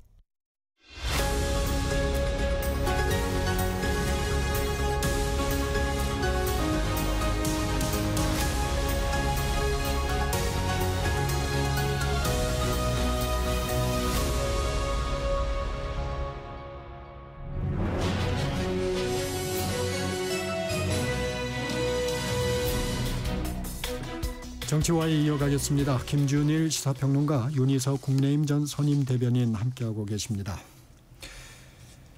화제가 되고 있는 발언 살펴보겠습니다. 심평 변호사가 김건희 여사를 면회한 뒤에 대화를 공개를 했는데 이런 발언이 있었어요. 한동훈이 어쩌면 그럴 수가 있냐. 한동훈이 배신하지 않았다면 그의 앞길에는 무한한 영광이 있었을 것 아니냐. 김건희 측에서는 이렇게 말한 적이 없다. 무단접견에서 민감한 사건 발언 행위를 쏟아내고 있다. 상식적으로 납득하기 어렵다. 이렇게 반박을 했는데 이거 지금 누가 거짓말을 좀 하고 있는 건가요? 그러니까 초를 많이 친 거는 맞는 것 같아요. 심평 변호사가. 예, 그러니까 심평 변호사가 예전에도 한동훈 배신자론을 여러 주장을 했어요. 페이스북이나 방송에 나와가지고 그러면서 이런 소위 말하는 적개심을 좀 드러냈거든요. 그래서 저는 딱 보는 순간 무한한 영광 이런 표현을 정말 김건희 여사가 썼을까? 솔직히 딱 보는 순간 좀 의심을 했어요. 그러니까 아무리 정무적 감각이 지금 상황에서 좀 없거나 혼란스럽더라도 이게 어떤 상황, 어떤 파장일지를 아는데 상식적으로 아니 한동훈 체포하겠다고 왔는데 무슨 무한한 영광입니까? 체포 명단, 정치인 체포 명단에 들어갔잖아요. 말도 안 된다라고 저는 생각을 하고, 그러니까 이거 한동훈 대표에 대한 불만을 털어놨을 가능성은 있어요. 그런 부분은 공감했겠지만, 그 정도는. 그리고 다른 부분 예를 들면은 제가 죽어야지 우리 남편이 살까요? 이런 거는 아예 부인을 안 하잖아요. 그런 얘기도 엄프를 김건희 쪽이 했을 가능성이 있죠. 그러니까 그런 거는 있는데. 자기가 보기에도 너무 지금 파장이 커지는 거잖아요. 그러니까 좀 선을 그은 것 같은데 그 비슷한 얘기를 하기는 했는데 심평 변호사가 본인의 어떤 그 페이스북 글을 보면은요 거의 무슨 에세이를 써놨어요. 염천에 무슨 뜨거움에 바짝 말른 그 김건희를 뒤로 하고 나왔다 그러니까 약간 문학처럼 약간 써놓으면서 막 그 표현들이 막 좀 세게 들어갔다 저는 그렇게 봅니다. 예.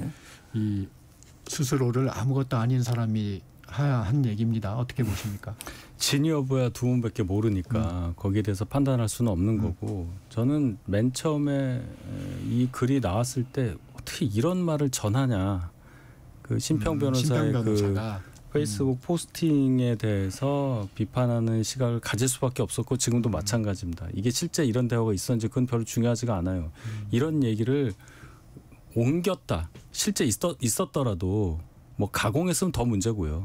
이걸 옮긴다는 게 인간적으로 가능한 일이냐. 이게 저희가 맨날 공격했던 그 최재형 목사라는 사람, 자칭 목사라는 사람이 몰래카메라 들고 가서 그런 일을 했던 거 비난했던 거랑 뭐가 달라요. 상대방은 모르잖아요. 이게 나간다는 걸 밖에. 그 상태에서 이런 식으로 하는 게 맞냐. 그리고 결론은 지금 그분이 올린 글을 제가 좀 다시 좀 보고 있는데 한동훈 전 대표 욕하려고 쓴 거예요. 결론은 보면은 대권 낭인 인생을 허비할 것이고 이렇게 나는 대답했다. 이런 식으로 글을 쭉 썼단 말이에요. 그러니까 그 논리를 설파하기 위해서 김건희 씨하고 안에서 얘기를 했고 이런 식으로 쭉 나온 건데 과장이 많이 있었을 것 같고 결국 본인의 정치적 주장을 괜히 한번 또 쓰기 위해서 김건희 여사를 거기다가 불러들였다가 지금 역풍을 엄청나게 받고 있다. 이런 분에 대해서 더 이상 언급하고 싶지 않습니다. 네. 한동훈 대표 입장은 나왔는데 무한한 영광을 줘도 메간매직과 계엄은 막겠다. 뭐 이런 얘기를 이제 했거든요. 계엄을 따라야 하냐? 뭐 어쨌든 예. 그 이제 뭐 저는 한동훈 대표가 의연하게 오히려 잘 대처했다고 생각을 해요. 예. 김건희 여사 어제 특검 조사에서도 진술 거부권을 썼습니다. 이런 얘기를 했어요. 아무리 진실을 말해도 자꾸 왜곡돼서 겁이 나서 진술을 못한다. 어떻게 들으셨습니까? 뭐 겁이 나서 진술을 못하는 거는 사실일 것 같아요. 제가 보기에는 그러니까 나름의 계획들이 다 있었을 거 아니에요. 너무 많은 이제 범죄 혐의들이 있지만은 그래도 예를 들면 도이치모터스 주가 조작은 뭐 옛날에 그 사람들한테 맡겨놨는데 나도 모르는 사이에 됐다라고 얘기하고 뭐 명태균 공천 개입은 나는 명태균한테 그런 거 준 적이 없고 명태균이 일방적으로 했고 뭐 이런 식의 있는데 그게 구속이 되면서 이제 반클리프 목걸이 진품과 가품 들고 나와서 특검이 깨지면서 아마 멘탈이 붕괴됐을 거예요. 여기 어디까지 지금 특검이 지금 이거 한 거지? 그리고 지금 특검이 수사 과정을 보면은 여사, 법사, 집사 셋을 동시에 불렀잖아요. 예. 그러니까 이게 일종의 이제 죄수의 딜레마. 그리고 이게 그런 거거든요. 저쪽에서 지금 무슨 얘기를 해가지고 나한테 이런 질문이 들어오는지 약간 겁먹은 상태가 됐을 거예요. 그러니까 어디까지 그러면은 이때는 입을 다무는 게 차라리 그리고 입을 한두 개씩 열었는데 논란만 커졌어요. 예를 들면 이런 거예요. 김상민 검사 챙겨줬냐 물어보니까 아니 챙겨줄 검사가 얼마나 많은데 김상민 챙겨줬냐 이런 취지로 얘기를 했다라는 거 아니에요. 그러면 아무것도 아닌 사람이라고 얘기했는데 본인이 챙겨줄 능력이 있다라는 거예요. 이게 벌써 모순되잖아요. 그러니까 본인은 나름대로 논리적으로 생각을 했지만 그거 하나하나가 물론 이제 법정에 가서 또 뭐 부인할 수도 있고 하지만은 다 이제 증거로 하니까 입을 다무는 게 낫겠다. 이거는 그리고 결론을 정해놓은 거다라고 이제 일종의 정치 투쟁에 들어갔다 이렇게 보입니다. 예. 윤희숙 대변인은 좀. 뭐 김건희 여사 입장에서는 지금 특검에서 모든 것을 밝혀서 선처를 구할 단계는 지났다고 봐야 되겠죠. 윤석열 대통령도 그럴 수밖에 없는 상황인데 김건희 여사도 비슷하게 갈 수밖에 없다. 뭐 진실을 밝혀서 좋을 게 없다라고 생각이 들 거고 또 특검이 도대체 얼마나 알고 있는지 아직도 파악하고 있는 단계라고 봐요. 얼마나 저쪽이 알고 있느냐에 따라서 우리 쪽 전략도 달라질 수 있기 때문에 아직은 그 단계가 아닐까. 근데 결론은 뭐 이 수사 과정에서 얘기를 안 할 수가 있겠습니까? 결론은 털어놔야죠. 이 조국 전 대표 사면 이후 행보에 대해서도 좀 살펴보겠습니다. 조국 사면을 주장했던 민주당 강덕구 의원 국민에게 개선 장군처럼 보이는 것은 아닐지 걱정스럽다. 조금 자숙과 성찰의 시간이 필요하다. 이런 얘기도 했는데 내년 선거에서 국민의 선택을 받겠다. 이런 얘기도 출마 의사도 받겠습니다. 이 특사 이후의 행보 어떻게 보십니까?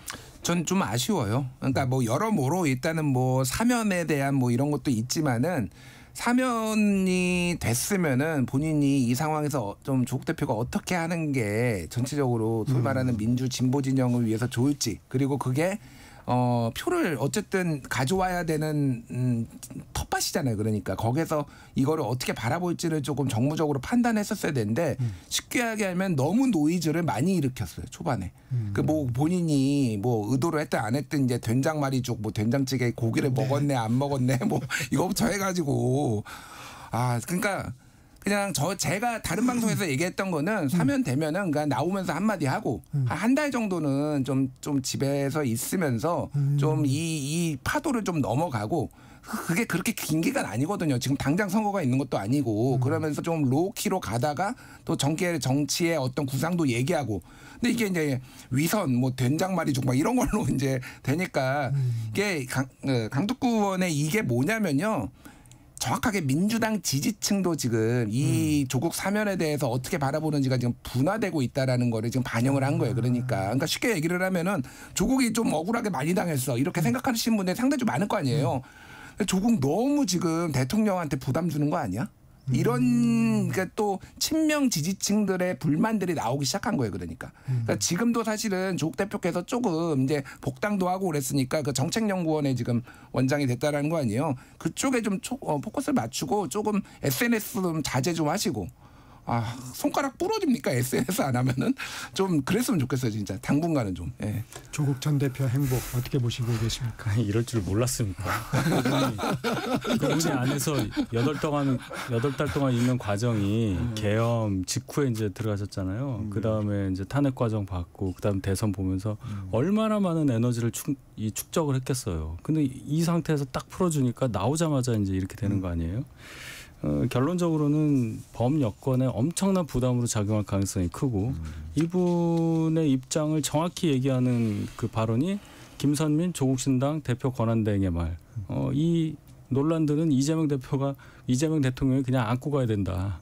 이런 식으로까지 꼬리자르기를 해버리기 때문에 굉장히 큰 일이 벌어졌다고 생각하고, 조국 전 대표가 뭐 이러실 수밖에 없는 상황인 건 알지만 뭐 자제 안 하실 거로 알고, 저는 자제 안 하시는 김에 재심 청구하세요. 그렇게 억울하시면 정말 재심 청구하시기를 간곡하게 저는 기도합니다. 이 내년 선거에 출마하겠다 이 얘기도 좀 살펴보겠습니다. 지금 거론되는 곳이 만약에 국회의원 보궐선거면 인천 계양을, 충남 아산을 이 지역이고, 뭐 서울시장, 부산시장 얘기 나오는데, 이 선거 연대나 아니면 합당이 아니면 사실 현 구도에서는 이 당선을 장담하기도 어려운 상황인데 결국 그런 식으로 갈 수밖에 없는 건가요? 그러니까 지금까지 민주 진보 진영이 소위 말해서 그러니까 보수 정당이 더 셀 때 항상 선거 연합을 했었어요. 그러니까 그게 뭐 정의당이 됐든 아니면 뭐 통진당이 됐든 뭐 국민참여당이 됐든, 예를 들면은 2012년에 경기도지사 선거는 김문수 대 유시민이었거든요. 그때 유시민 국민참여당 그때 이제 대표로 나선 거잖아요. 소속으로 나선 거잖아요. 그러니까 그런 식의 선거 연합이 될 수도 있죠. 근데 이거는 제가 보기에는 좀 고공 플레이가 될 것 같아요. 그러니까 이 선거연합은 무슨 얘기냐면은 대통령과 사실상의 사전 교감 조율, 그러니까 정청래 당대표도 당대표인데 일단 큰 틀에서의 그런 것들이 조국 혁신당이 우리의 우군이 돼야 되고, 큰 틀에서의 이제 집권 여당 연정 같은 개념이라고 하면은 어느 정도는 조율을 같이 해서 가야 된다라는 큰 방향성이 정해지면은 그게 그렇게 될 텐데, 만약 그게 아니고 완전히 당에 맡겨버리면요, 글쎄요, 그거 할까요? 그거 안 할 가능성도 있어요, 제가 보기에는. 그러니까 선거라는 게 또 당에서도 출마하고자 하는 예비 주자들이 많은데. 그러니까 그건데 예를 들면 서울시장에 나간다. 그러면 서울시장 지금 나오겠다고 준비하시는 분들이 뭐 그러니까 언론에 나온 게 전현희 의원, 박주민 의원, 뭐 박용진 전 의원 뭐 해서 한 10명 돼요. 다 주저앉혀야 되는 거예요. 그러면은 이거를. 이게 보통 일이 아니에요. 그러니까 그거를 할 수 있는 거는 거의 진짜 대통령의 뜻이다. 거의 이 정도 급이 아니면은 이게 쉽지 않은 문제예요. 근데 어쨌든 그거는 정무적 판단이 굉장히 깊이 개입해야 되는 거고, 합당은 저는 안 할 거라고. 조국 혁신당에서 아예 생각도 안 해요. 합당은 지금 하면은 가장 몸값이 별로 높지 않을 때다, 이런 생각을 많이 해서 합당은 뭐 제외하고 얘기하는 게 훨씬 나을 것 같아요. 예. 지금 상태에서 현실적으로 그럼 조국 전 대표가 어디에서 출마할 수 있냐, 6월에. 네. 광역은 저는 어렵다고 보고요. 말씀하신 이유로. 그럼 이제 재보궐선거, 국회의원 재보궐선거 어디를 갈 수 있느냐. 뭐 인천 계양 이런 얘기 나오는데 그건 아닌 것 같고, 부산 출신이니까 전재수 장관이 부산시장 출마한다고 가정할 때 부산 북합 거기가 빌 거 아니에요. 거기 정도면은 나갈 수 있지 않을까, 부산 출신. 그리고 민주당에서도 전재수 의원이 삼선하는 동안에 전재수 의원을 대체할 만한 사람이 지금 당장 없을 거예요. 아마 그런 식으로 가지 않을까. 설령 출마한다면. 아니면 그냥 뭐 다 나가는 거고요. 지금의 거론되는 곳은 좀 어려워 보이고. 예, 그런 생각이 듭니다. 이 얘기도 좀 여쭤보겠습니다. 공공기관장들의 임기, 대통령의 임기와 맞추는 공공기관 운영법 개정안에 대해 두 분 생각은 좀 어떻습니까? 제 생각보다 홍준표 시장이 대찬성을 하셨더라고요. 예, 원래 자기의 소신이다. 항상 필요성은 이게 인정이 돼 왔는데 어떻게 하느냐, 누가 하느냐, 이게 문제였습니다. 항상 하면은 또 내로남불 얘기가 나와요. 그래서 그러니까 이게 큰 틀에서 좀 봐야 될 것 같아요. 이번 그러니까 윤석열 정부는 또 어쨌든 임기를 다 못 채우고 3년 만에 했잖아요. 그러면 이제 그런 거죠. 대통령의 임기가 지금 5년이에요.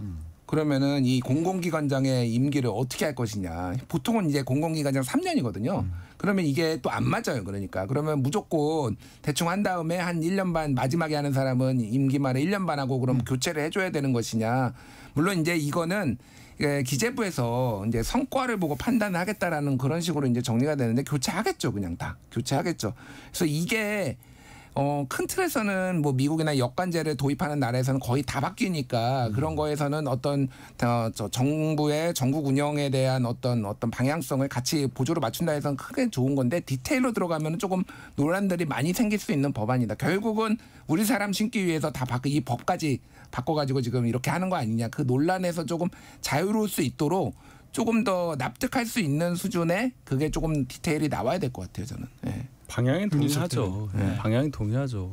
윤 대통령 임기 초반에 전현희 당시 권익위원장이 뭐 1인 시위까지 하면서 버텼던 거 생각하면은 그런 것도 보고 싶지 않습니다. 여야를 떠나서. 그러니까 이렇게 정리하는 방향은 저도 동의를 하는데 그 과정을 지금 굉장히 정광석화처럼 할 수밖에 없다는 것도 이해를 하지만 과거에 그럼 어떻게 했냐에 대해서 민주당이 한마디 정도는 해줘야 됩니다. 문재인 정부 때 알바키에서 아직까지도 있는 분이 있어요. 아직까지도. 그러니까 임명을 안 해서 계속 가는 거예요. 임기 끝났는데도. 그런 거는 왜 얘기를 안 하냐는 거예요. 참 그 부분이 아쉬워. 왜 민주당에서는 과오에 대해서 그렇게 철저하게 철벽을 치는지. 뭐 장관 임명이나 이런 것도 보면 그러니까 진보 진영이라는 곳에서 진보라는 단어에 맞지 않는 일을 많이 해요. 교육부 장관 음주운전 했는데 전교조에서 아무 말도 안 해요. 이해를 못 하겠어 진짜. 한마디 해주면 더 이상 논란이 뭐 저희도 뻘쭘해지잖아요. 근데 그걸 안 해요. 왜 안 하는지 모르겠어. 저는 뭐 정파적으로 자유롭기 때문에 음주운전을 하면 안 됩니다. 네, 오늘 여기까지 듣겠습니다. 김준일 시사평론가, 윤희석 국내임 전 선임 대변인과 함께했습니다. 전격시사 듣고 계신 지금 시각 8시 45분입니다.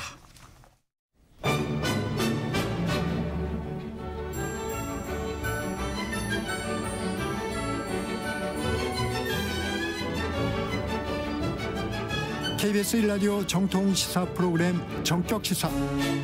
정치자의 눈으로 질문하겠습니다. 공정의 가치를 추구합니다. 꼭 필요한 정보를 담겠습니다. 월요일부터 금요일까지 아침 7시 20분에 찾아옵니다.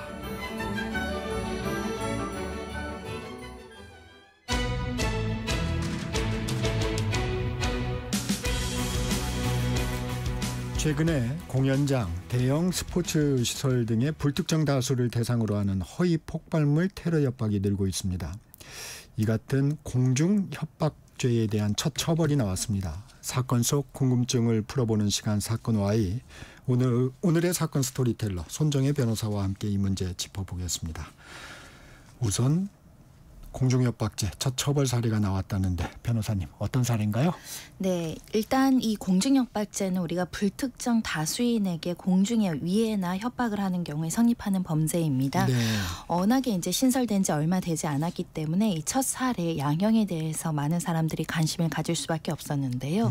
이 사안은 서울 남부지방법원에서 1심 선고가 났었고 벌금 600만 원이 선고된 사건인데요. 네. 지난 5월 26일이었습니다. 영등포구의 한 쓰레기 수거 장소에서 뭐 부탄가스라든가 전선, 휴지 이런 것들을 뭉쳐서 만들어서 사제폭탄을 만든 뒤에 이거 불을 붙이려 하거나 다수 사람들을 향해로 이제 뭐 마음에 안 드는 놈은 죽여버리겠다라는 네. 취지로 협박한 사건인데요.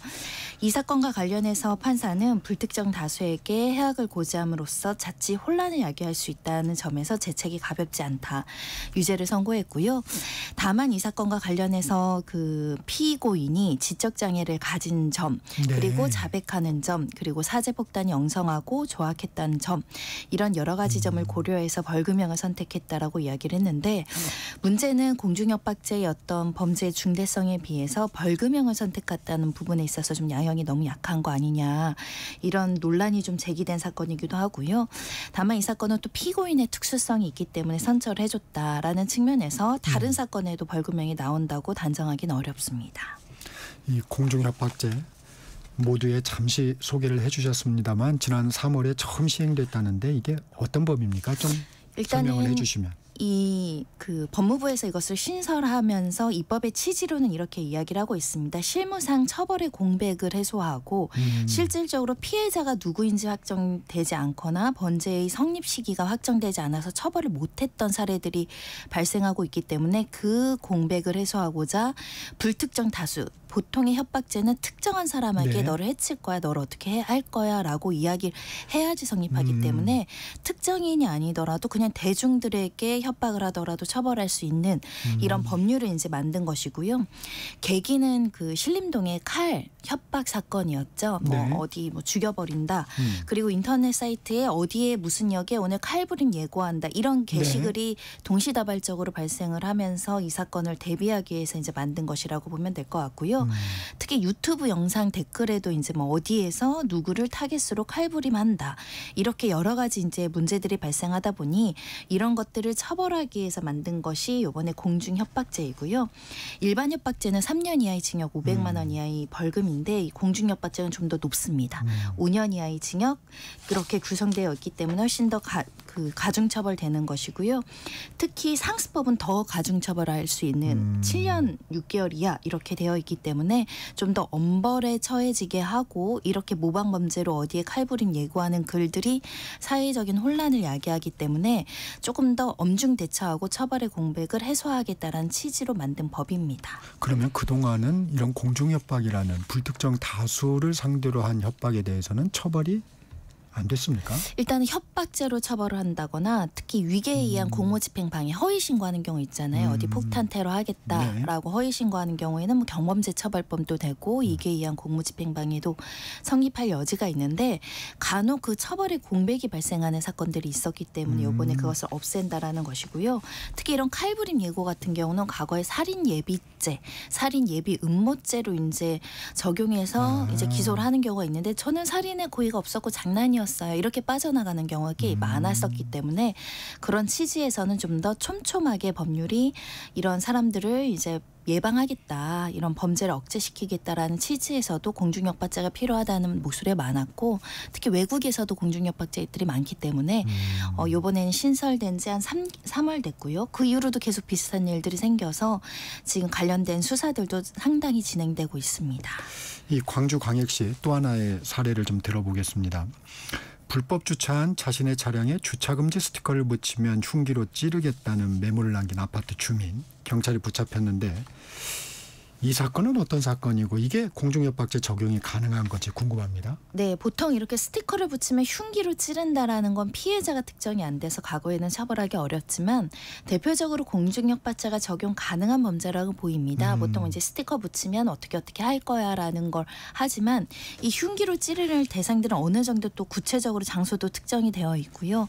보통 이렇게 스티커를 붙이는 업무는 이제 관리사무소 측 관리인들이 하게 되는데 이렇게 흉기로 찌른다는 것은 사람에게 공포심이라든가 해악을 고지함으로써 두려움을 야기할 수 있기 때문에 이 사건이야말로 불특정 다수인에게 협박했다라고 적용될 가능성이 있는데 항상 공중협박죄가 이제 문제가 되는 것은 그래서 실제 피해가 발생했냐. 난 진의가 아니었고 그냥 장난이었고 좀 겁을 주기 위한 거였지 내가 실제로 흉기를 소지한다거나 범죄를 저지를 의도가 없다라고 이제 범죄의 고의성들을 많이 부인했지만 공중협박죄는 그냥 모르는 다수에게 협박을 하면 성립하는 범죄니까 생각보다 성립 요건을 입증하는 게 수사기간이 더 수월해졌고 실제 경찰도 이 사건과 관련해서 공중협박죄를 적용하고 있습니다. 그러면 기존의 이 협박죄하고 공중협박죄하고 피해자가 특정되느냐 안 되느냐 이 부분이 중요한 건가요? 그렇습니다. 특정인한테 찾아가서 협박을 하는 것은 당연히 이제 협박죄가 성립하는 것이고 흉기를 가져갔다면 특수협박죄가 성립을 하는 건데 공중협박죄는 피해자가 특정되지 않는다고 하더라도 공중이 다니는 장소에 가서 어떻게 하겠다라고 하면 공중협박죄가 성립이 되는 거고 또 피해자가 다수일 수 있다라는 그 두려움, 사회적 혼란 이런 점 때문에 일반 협박죄보다는 더 법정형이 높다라고 말씀드릴 수 있고요. 공중협박죄는 사실은 공권력의 낭비랑 비슷한 취지거든요. 누가 여기서 칼부림한다, 폭탄 설치했다 그러면 일단 경찰 공무원들과 이 폭탄 설치하는 공무원들이 엄청 그 수사력이라든가 행정력이 낭비되기 때문에 결국 국가의 재정 손실과도 연관되어 있는 범죄이기도 합니다. 또 최근에 관심이 있는 게 있습니다. 폭발물 설치의 허위 신고. 잇따르고 있는 가운데 일본 변호사 명의를 도용한 테러 협박이 반복적으로 일어나고 있다면서요? 그렇습니다. 이름은 가라사와 다카히로라는 일본 변호사 명의인데요. 네. 이 일본 변호사 명의도 허위다. 그러니까 이거 이름 도용당한 사람도 억울하다라고 자기네 입장을 밝히는 만큼 이 팩스나 이메일 관련해서 2023년 8월부터 한 40여 건이 발견됐다라는 겁니다. 그러니까 일본에 있는 한국 대사관에도 연락을 하고 한국에 있는 모처에도 계속 팩스나 이걸로 보내서 한국의 뭐 대중교통에게 또는 한국에 사람이 많이 밀집한 어디에 내가 폭탄을 설치했고 고성능 폭발물을 설치했기 때문에 폭발할 것이다. 이런 취지로 이제 협박을 한 사건이 집중 수사 중인데요. 일단은 이 범죄예방대응국장을 중심으로 관련 기능이 허위 폭발물 협박이고 이 거짓 신고 재발 방지 대책을 마련하겠다. 이 사람 찾겠다라고는 하지만 지금 해외에서 우회해서 이렇게 들어온 것으로 알려지고 있어서 아직 검거되진 않았다는 건데요. 혹시 그럼에도 불구하고 허위라고 생각하더라도 또 경찰은 예방 조치를 해야 되기 때문에 또 그 장소에 가서 폭발물이 설치되어 있는지 또 확인하고 이런 여러 가지 이제 절차들을 거쳐야 되는 만큼 이 피의자를 빨리 검거하는 것이 필요하지 않을까 생각을 하고 있고요. 특히 모방범죄도 발생하고 있거든요. 그런 측면에서는 언젠가 잡힌다 이런 경고도 하고 있습니다. 이게 경찰에서 이제 법도 만들고 법이 만들어지고 경찰에서 이제 대응도 하고 또 처벌 사례도 좀 나오고 있지만 이게 국민들이 아직 경계심이 좀 부족해 보입니다. 이 공중협박이라는 거에 아까 이제 말씀해 주셨지만 뭐 장난으로 했다 뭐 이런 얘기도 하고 이 부분은 좀 어떻게 보세요? 끝까지 추적하는 자세가 필요할 것 같습니다. 좀 끝까지 추적했는데 허무하게 형사 미성년자거나 어린 친구들이 허위 신고하는 경우도 있어서 좀 난제인데요. 실제로 서울 중구의 한 백화점에 폭발물 설치했다라고 협박한 용의자는 이 촉법소년이었습니다. 네. 하지만 촉법소년이라고 하더라도 범죄로 다 처벌받지 않는 것은 아닐 수 있고요. 보안 처분이나 여러 가지 보호 관련해서 처분을 받을 수 있을 뿐만 아니라 또 미성년자이더라도 부모가 관리 감독을 소홀히 한 부분들이 있기 때문에 손해배상 청구도 가능하다는 점이고요. 이게 과거에 경찰이나 뭐 119에 허위 신고하는 경우도 좀 있었잖아요. 네. 그것도 이제 엄중하게 업무방해죄로 처벌한다라고 하면서 조금 빈도가 줄어들 것 같지만 또 여전히 그런 허위 신고라든가 요즘에는 직접 신고라는 게 아니라 인터넷에 글을 올리는 방식으로 하는 거고 인터넷으로 익명을 올리다 보니까 나는 검거되지 않겠지. 만연히 이렇게 이제 호기심에 또는 장난으로 하는 경우도 있지만 요즘에 IP 추적해서 또 검거되는 숫자들도 굉장히 높아지고 있고요. 네. 일단 손해배상 청구까지 염두하고 있는 만큼 장난이라도 해서는 안 된다는 것을 학교나 가정 내에서 많이 교육을 해야 될 것 같습니다. 네, 오늘은 여기까지 듣겠습니다. 사건 아이 지금까지 손정혜 변호사였습니다. 고맙습니다. 감사합니다. 전격시사 오늘 순서 여기까지입니다. 진행의 정창준이었습니다. 여러분 감사합니다.